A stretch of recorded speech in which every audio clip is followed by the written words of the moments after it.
Dobra, cześć, ja jestem Lizzie, a to jest ten mój ambitny vlog o Loliceniu. Dzisiaj przychodzę z dosyć kontrowersyjnym filmem, mam takie wrażenie, ponieważ jest to komentowanie filmu dosyć starego, pragnę zauważyć. Jednak mam wrażenie, że mentalność tej osoby się nie zmieniła, a uważam, że film powinien zostać usunięty, a w najlepszym wypadku nigdy nie powstać. Ponieważ to jest film, który krzywdzi modę, jaką jest moda lolicka. Więc zaczynamy. Pewnie się domyślacie, o kogo mi chodzi. Chodzi mi o panią Nanami-chan, która ma na imię Olga. Jednak zajmiemy się samą postacią Nanami, ponieważ do pani Olgi nic nie mam. Jednak do twórczości, jaką przyjmuję jako Nanami-chan, mam dosyć sporo, szczególnie a propos rzeczy kolekcjonerskich lub mody. Ponieważ, jak sama mówi, para się modą japońską, streetwearem i tym podobne.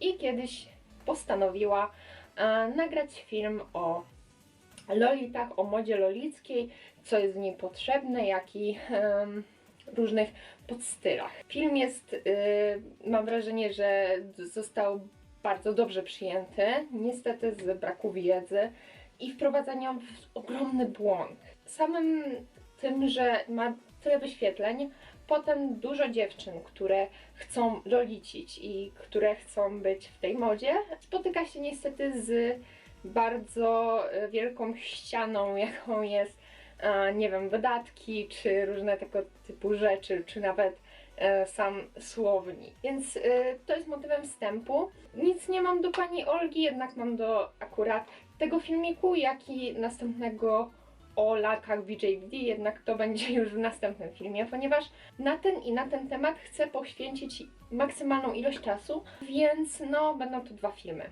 Okej, zaczynamy z tym. Widziałam ten film kilka razy, ale chcę przytaczać na bieżąco jednak to, co się w nim dzieje, ponieważ dzieje się dużo i od razu mówię, że będę się praktycznie przyczepiać co każdą minutę, ponieważ cały film jest błędny, a ja jednak chcę określić to wszystko najszerzej jak potrafię, z moją całą wiedzą dotychczasową a propos mody, w której staram się ubierać jak najczęściej.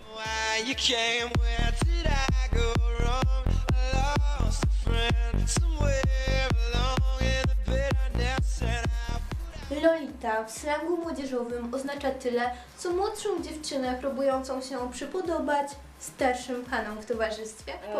Przytaczanie tego homonimu w filmie o Lolita Fashion jest bardzo źle odbierane, ponieważ od razu jakby zaznaczamy to, że w sumie to można to tak kojarzyć z tego, że możemy to znać właśnie z kokieteryjnych zachowań jakichś młodych dziewczynek, nastolatek i tym podobne. I ja bym omijała to i jak najbardziej zaznaczała, że nie, Lolita Fashion to nie jest nic z książką Nabokowa i w ogóle nic z tą mentalnością.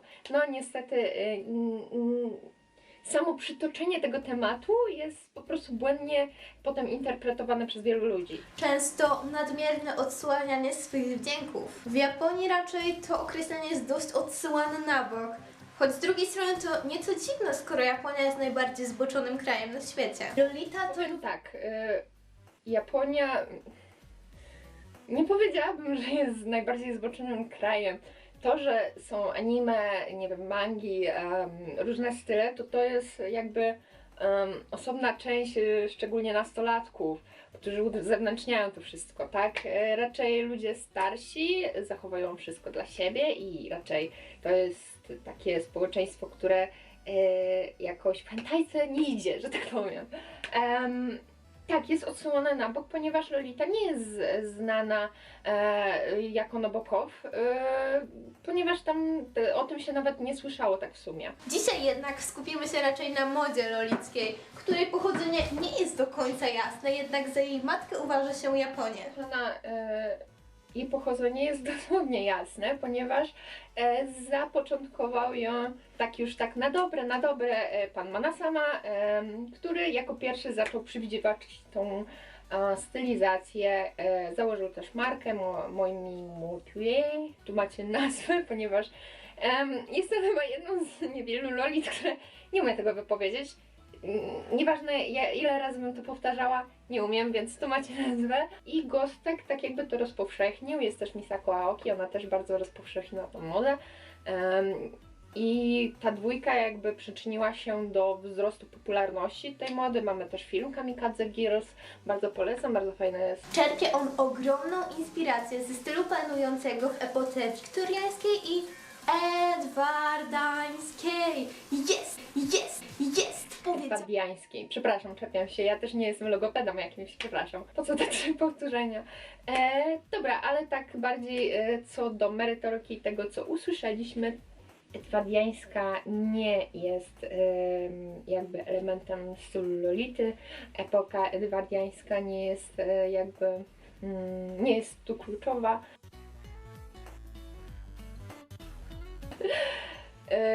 Właśnie mi zgasła lampa u Agamy. O, i przepraszam za co jakiś czas świerkot, bo szarańcze mi przyszły, no i Agama musi coś jeść. Lecimy dalej. Za bardzo się rozgaduję nad każdym tematem, ale uważam, że każdy temat jest powinien być bardziej obszernie powiedziany, bo jednak moda lolicka jest o wiele szerszym pojęciem niż czas 16 minut, więc well. Istnieje bardzo duże prawdopodobieństwo, że takowy styl ubioru zapoczątkowały znane firmy, znane marki, takie jak Pink House, Milk and Pretty. Może by tak aktualne nazwy tych mark, bo tutaj mogłaś powiedzieć, że słuchaj, Pretty to teraz Angelique Pretty i fajnie by było powiedzieć o aktualnej nazwie marki, ponieważ może to teraz, no nie wiem, wprowadzać w błąd osoby, które by chciały sobie zakupić z tej marki swoją pierwszą sukienkę, chociaż nie rodziłabym, bo Angelique Pretty jednak ma dosyć drogie sukienki i łatwo się zniechęcić, więc calm down. Jeżeli chodzi o Milk, Milk już nie produkuje lolicich sukienek, więc powinnaś to nadmienić, ponieważ aktualne informacje też są ważne. Spoko, jeżeli chodzi o historię, super, ale aktualne informacje są bardzo ważne, jeżeli na przykład ktoś się zainteresuje i teraz gdzie ma kupić sukienkę? Może na AliExpressie? Nie. Tymczasem wracamy do filmu. Jak już mówiłam, wstawiajmy nazwy aktualnych sklepów. To jest ważne. Tak, bardzo. Są charakterystyczne dla stylu lolitek. Istnieje naprawdę Potem wam powiem, po co jest ten licznik, ok? Potem, jakby on tu będzie, nie? I jakby się... I ogólnie, zanim obejrzycie do końca, napiszcie, od czego jest ten licznik i dlaczego ja go tu dałam. Słuchajcie, taka impreza. Istnieje naprawdę ogromna różnorodność mody lolickiej. Jednakże mają wszystkie one jakieś wspólne elementy, między innymi szerokie spódniczki, sukienki do kolan albo przed kolana. Tak, jeżeli chodzi o szerokość, tak, super, nawet 3 metry czasami mamy. Jednak jeżeli chodzi o długość, preferowana długość dla lolit, jest to do kolana albo za kolano, nie przed. Ja sama jestem osobą wysoką i bardzo mnie to denerwuje, kiedy mam sukienki, które niestety są na przykład za krótkie. Muszę nosić przedłużki, ponieważ przed kolano nie jest dobrze widziane. Okej, teraz już to nie jest takie restrykcyjne, jednak mówienie, że sukienka może być przed kolanką, no to jest takie...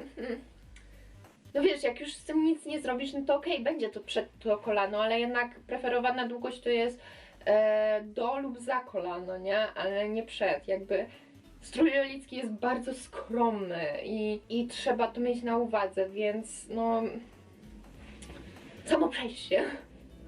Buty na platformach lub koturnach. Niezliczona ilość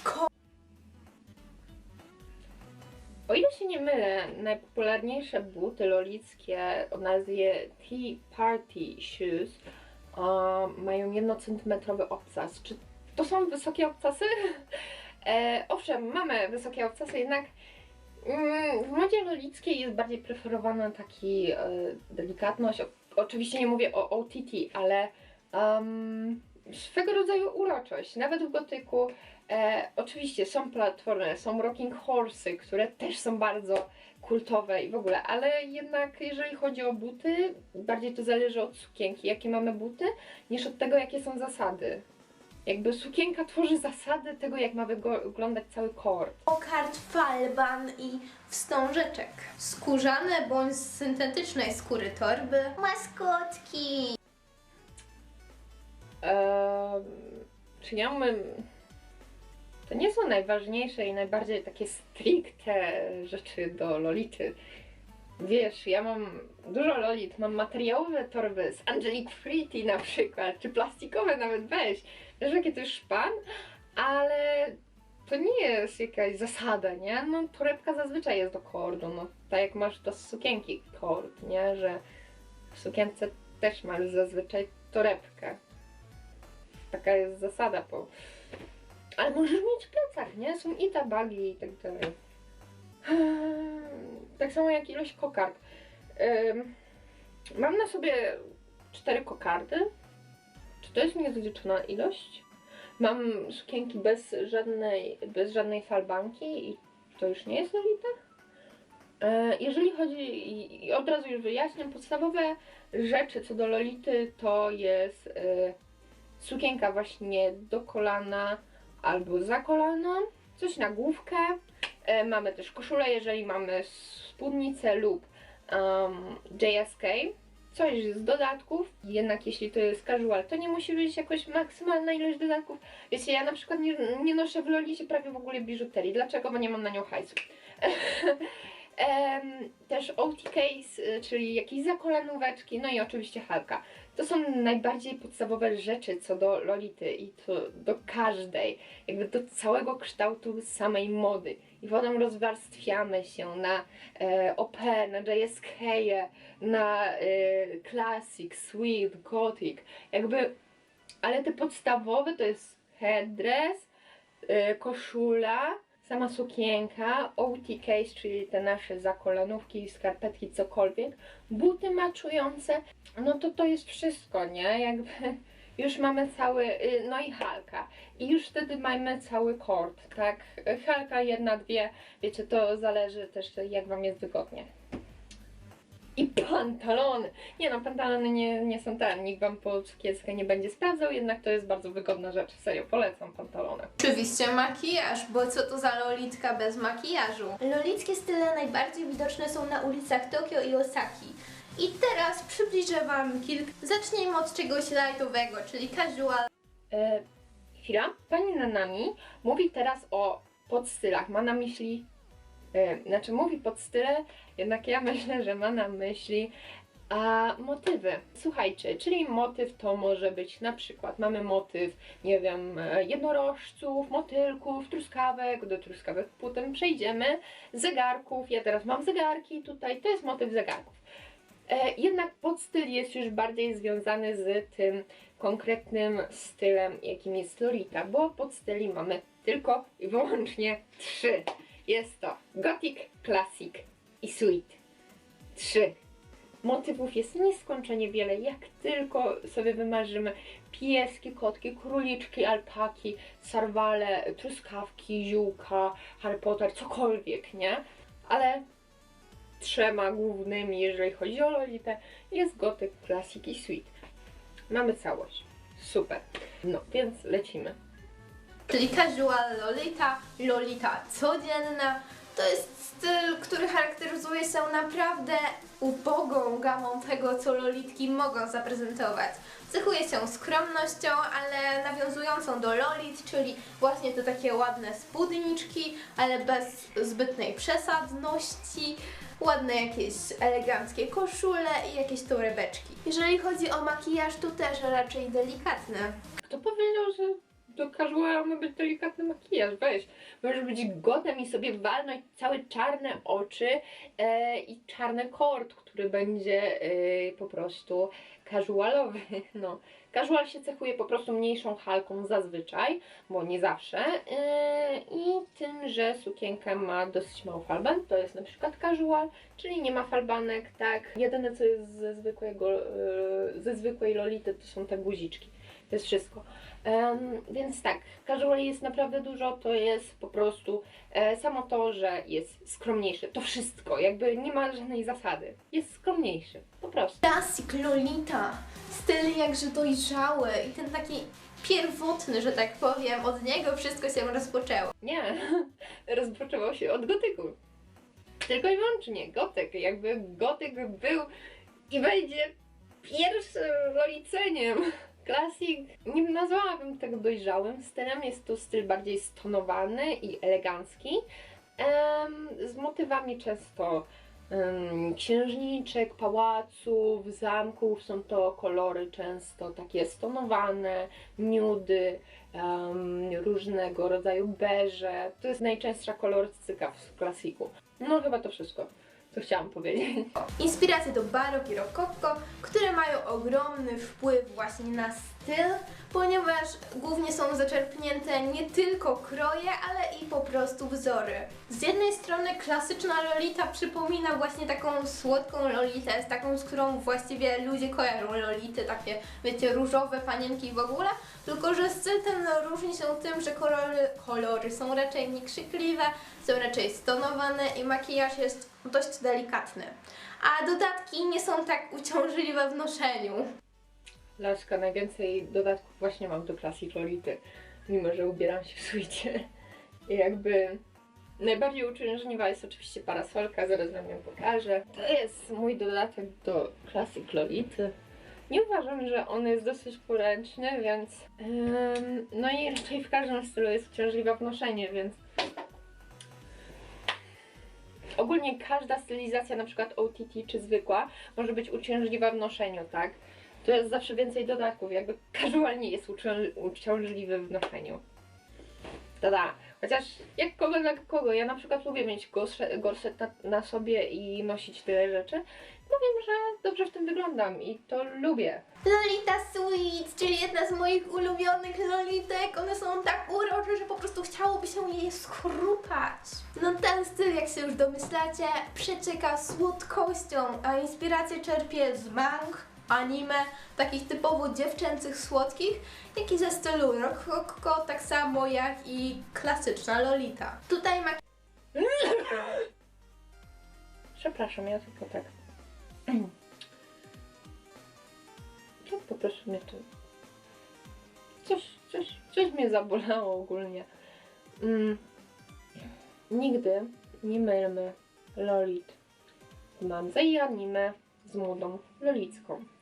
Ludzie, którzy rysowali mangi, mogli się na tym wzorować, jednak to było tylko i wyłącznie wzorowanie się, nie kopiowanie stylu. Jest bardzo mało lolit ogólnie w animcach, więc nie można tego mówić, że to było czerpane z mangi i anime.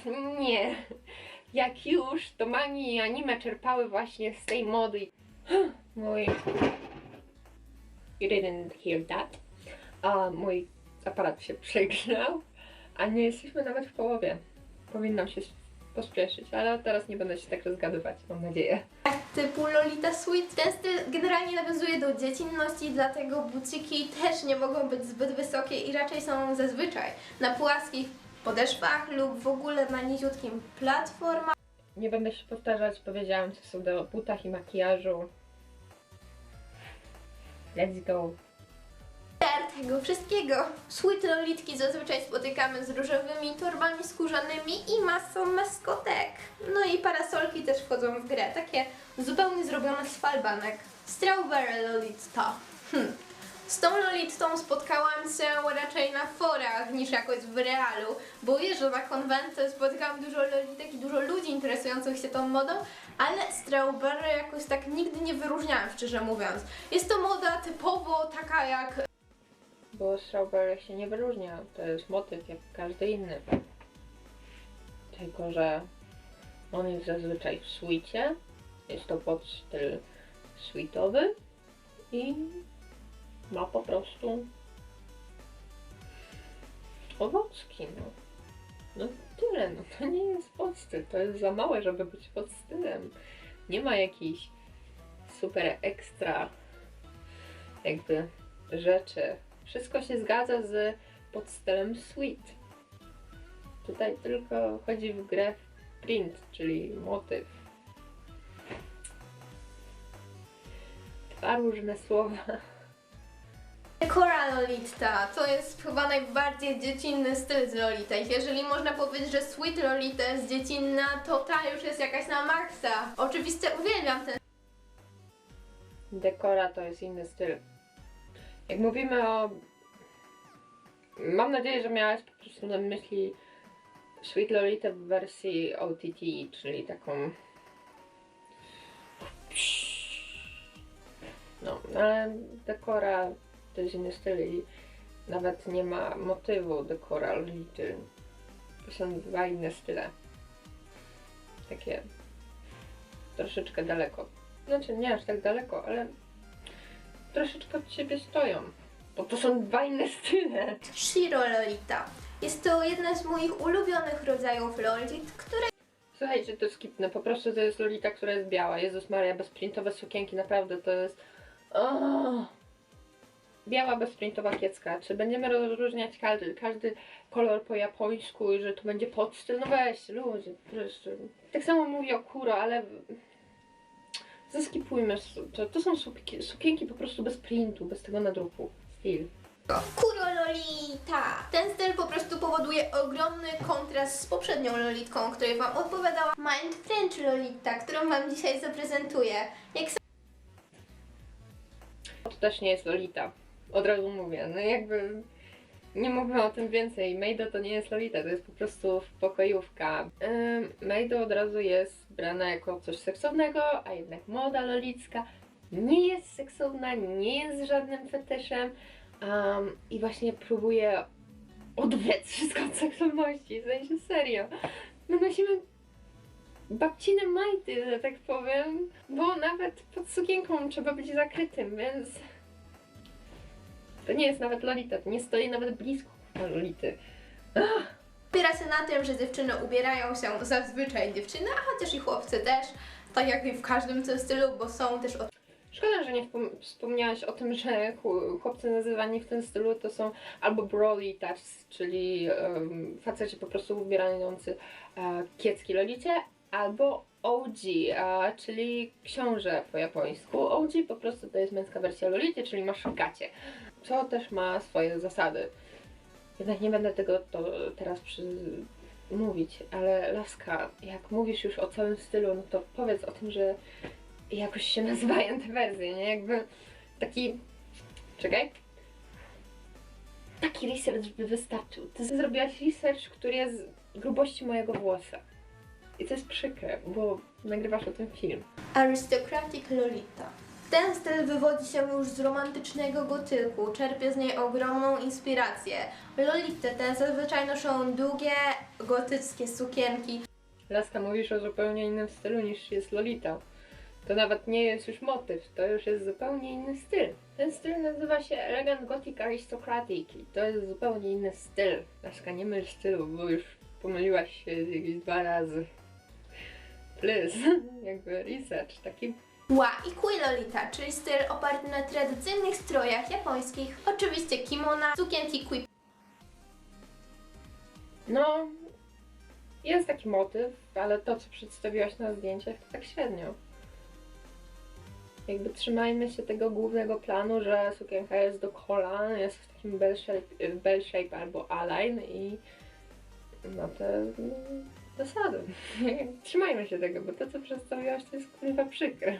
No i dochodzimy do mojej ukochanej Erololity, która często jest jakoś tak kontrowersyjnie postrzegana przez społeczeństwo. Zapewne dlatego, że styl ten opiera się na fetyszystycznych dodatkach i rzeczach ogólnie.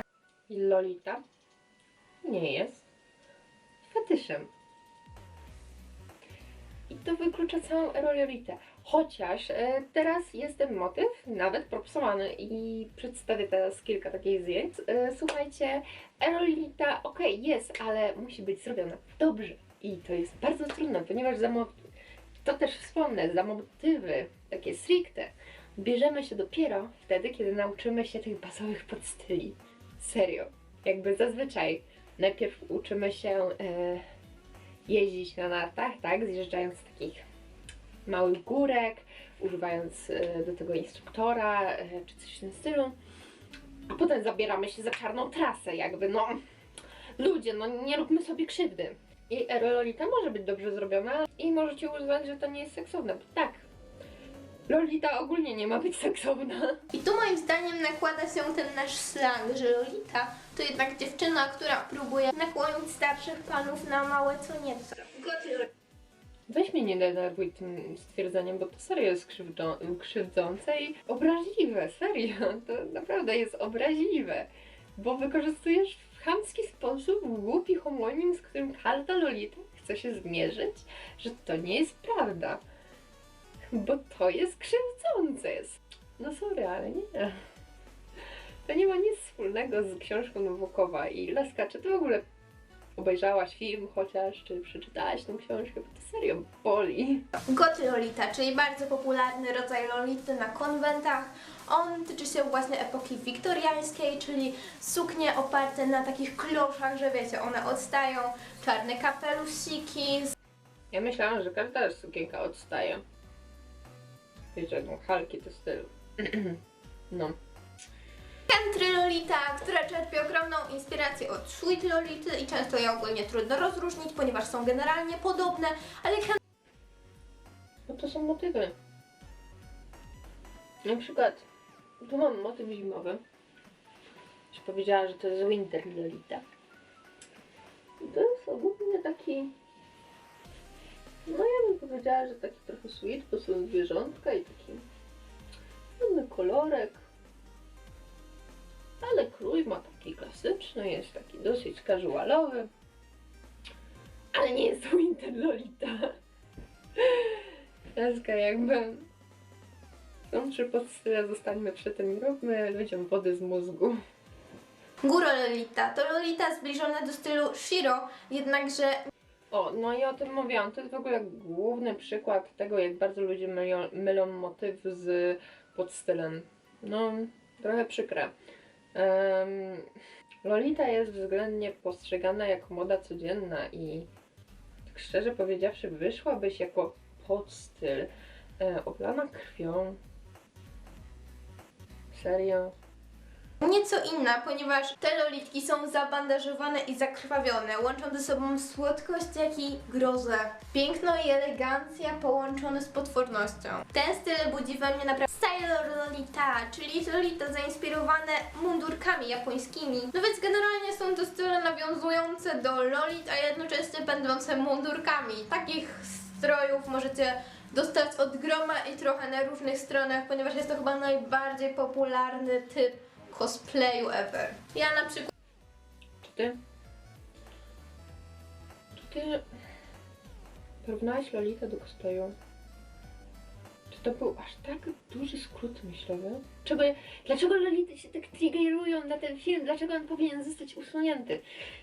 No, jak widzicie, dlatego, że po prostu jest to bójda. Cały film, jakby ja naprawdę nie mogę nic tutaj uciąć, bo cały film jest błędem. On powinien zostać usunięty, nagrany ponownie, z zrobionym większym researchem. Kimi Lolita, czyli Lolita Princess, łącząca elegancję. Hime to jest classic albo sweet, który jest OTT. Jakby nawet tego nie uważam za motyw, bo tak szczerze to jest uważane po prostu za klasyk albo sweet. Kurde. No i już ostatni, czyli Punk Lolita, kojarząca się z totalną Laska, to co pokazałaś, to nawet nie jest Lolita. To co przedstawiłaś na punku w Lolicie też jest ciężki do robienia. Szkoda, że nie nadmieniłaś też, bo mówię, że to jest ostatni, więc szkoda, że też nie powiedziałaś o, no nie wiem, takim pierwotnym, jak to już mówiłaś, pierwotnym oldschoolu, który też jest dosyć trudny do zrobienia. Możecie go, taki pierwotny, cudowny, piękny oldschool ujrzeć w filmie Kamikaze Girls. Dobra, będziemy już kończyć, bo albo przez tę upałę, albo przez ilość strasznych rzeczy, które zostały wypowiedziane, mój aparat umiera, więc Nana mi powiedziała, że będzie teraz przedstawiała kilka swoich stylizacji. Słuchajcie, ja rozumiem, że to nie jest jej główny styl i że się tylko tak bawi, powiedzmy, ale można się bawić i robić to porządnie, a ona zrobiła po prostu, jak teraz zobaczycie, całą fuszelkę I ja tylko przedstawię to, co jest nie tak w tych stylizacjach, co powinna poprawić i co jest w ogóle niedopuszczalne. Ok? Super. Tak jakby przestroga, żeby nie ośmieszyć się. I słuchajcie, na początek mamy w ogóle nie Lolitę. To jest po prostu jakaś bluzka ze spódniczką, bo to nie jest nawet Lolita. Spódniczka prawdopodobnie jest długo przed kolano, ma tylko wysoki stan i ta błyszcząca się koszula, która też nie jest dobrze widziana w Lolicie. Spoko, żabot. Wow. No, a więc to nie jest praktycznie w ogóle Lolita, to nawet nie można podpiąć pod żaden podstyl, pod żaden motyw, bo to nie jest po prostu Lolita, no, sorry.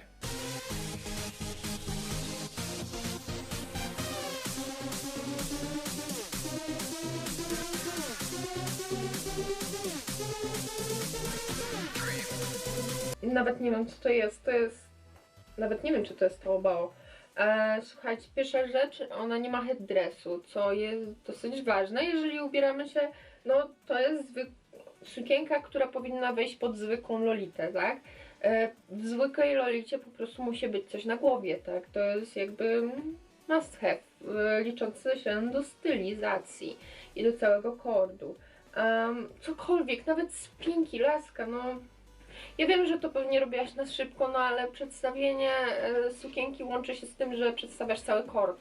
Ja też tutaj siedzę w całej sukience, kiedy mamy 33 stopnie upału. Ale to dlatego, że po prostu lubię się tak ubierać i czuję się w tym komfortowo. Nie wiem, czy muszę to wam mówić, ale nie wiem, czy zauważycie. Piszcie teraz w komentarzach, czy zauważyliście, co jest nie tak z tą oto sukienką. Nie chodzi o krój, nie chodzi o print, nie chodzi o nic, co jest stricte, jeżeli chodzi o tą sukienkę. Chodzi o rzecz, która jest brakująca, żeby ta sukienka wyglądała dobrze. Macie chwilę? Ok? Napisaliście super.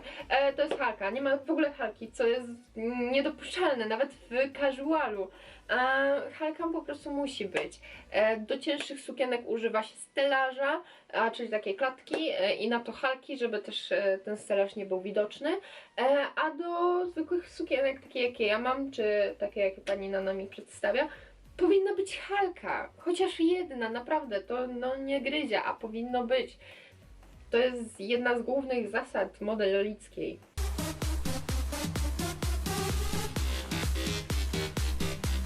Ok, macie znowu chwilę? Co jest złego w tej stylizacji, co jest niedopuszczalne totalnie, oprócz tego, że nie ma headdressu?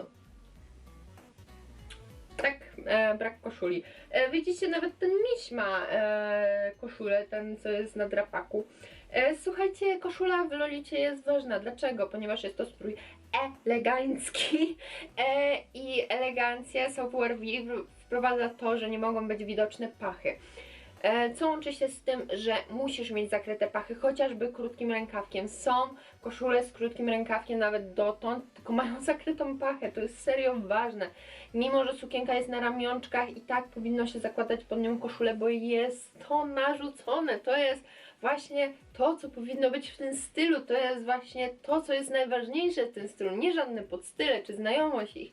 Koszula do JSK, to jest to, co jest bardzo ważne. Oczywiście już pomijam brak halki, bo to już omawialiśmy wcześniej. O, to nie jest Made French, jakby Made French, jak już mówiłam, to nie jest Lolita. To jest nieudany old school, po prostu. Nieudany old school, czyli dlaczego? Bardzo złej jakości koronka, ta koronka po prostu gryzie i mam wrażenie, że gryzie też ją. Fatalne połączenie czarnego i białego, ponieważ albo przeważa czarny, albo przeważa biały. Jeżeli one są w tej samej jakby ilości, to źle wygląda. Ten headdress też wygląda strasznie.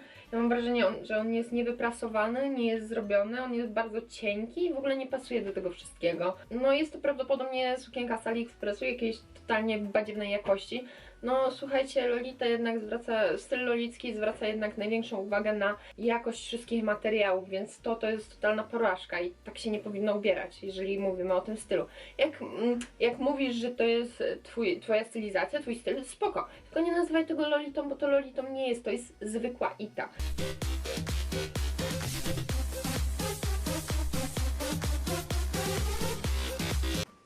Wow, pani Nana mi zdecydowała się ubrać koszulę do ostatniej stylizacji.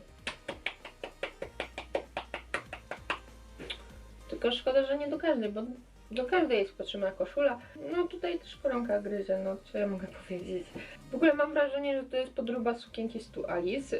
Kontynuujemy brak halki, no niestety tego pani Nanami jednak nie uznaje. No i jak zawsze te same rajtuzy. Naprawdę mogłaby się posilić, żeby użyć chociaż jednej pary więcej. No i to będzie wszystko, jeżeli chodzi o mój licznik Lolitek. Wynosi tyle. Jest to odpowiednik dlaczego. A już mówię, Lolitka to jest ta anime dziewczynka, a Lolita Fashion, Elegant Gothic Lolita to jest właśnie inne nazwy, więc to są dwie różne rzeczy, tak tylko krótko napomknę. Więc ja się żegnam, mój aparat już naprawdę umiera, a mam nadzieję, że dobrze się bawiliście z moim bólem halki, więc widzimy się w następnym filmiku i do zobaczenia. Cześć!